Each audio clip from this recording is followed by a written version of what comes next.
Kodim 0104 Aceh Timur memang sejak dulu menjadi kodim andalan di wilayah timur ini.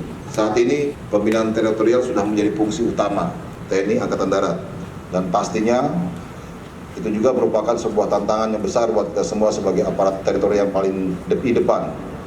Para Babinsa dan Ramil, Dandim juga merupakan ujung tombak yang harus mampu untuk mensukseskan seluruh kegiatan pembinaan teritorial di wilayah Indonesia ini, termasuk di wilayah Aceh dan lebih khusus lagi di wilayah Aceh Timur ini. Sehingga saya minta terus tingkatkan kemampuan, kualitas dan kredibilitas kita sebagai aparat teritorial yang baik.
Kami sangat bangga dan senang ketika mengetahui Pak Hasan Basri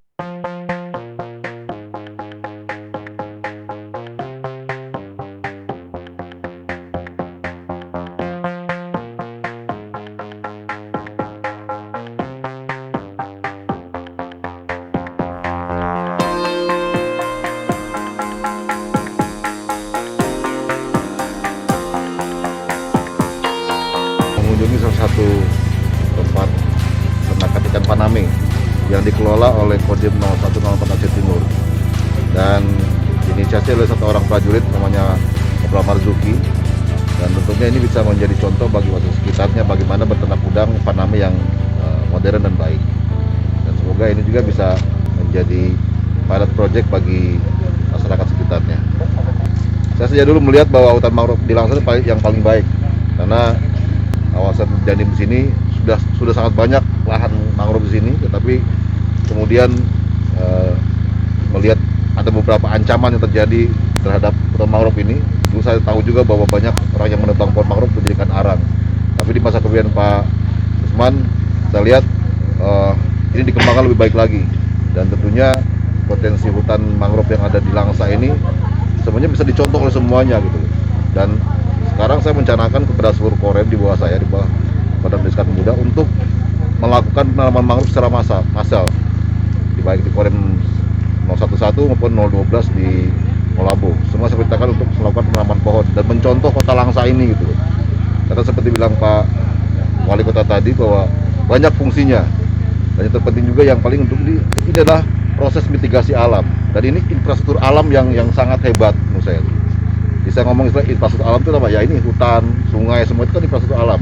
Kalau itu rusak pasti juga akan jadi bencana. Kalau sungai sudah dangkal pasti akan terjadi bencana, akan banjir bandang dan lain-lainnya. Termasuk mangrove juga, kalau mangrove sudah gundul ketika ada ombak besar atau bahkan tsunami, ya ini akan menghancurkan masyarakat sekitarnya. Dan contoh sudah dibuktikan pada masa tsunami kemarin, daerah yang mangrove-nya tebal, yang mangrove-nya luas, pasti terdampak sedikit, dan bahkan mungkin tidak terdapat sama sekali. Nah, ini Langsa salah satu contoh yang paling baik saya lihat, dan sudah banyak mendapatkan penghargaan, dan juga ya sangat bisa dikembangkan untuk potensi wisata.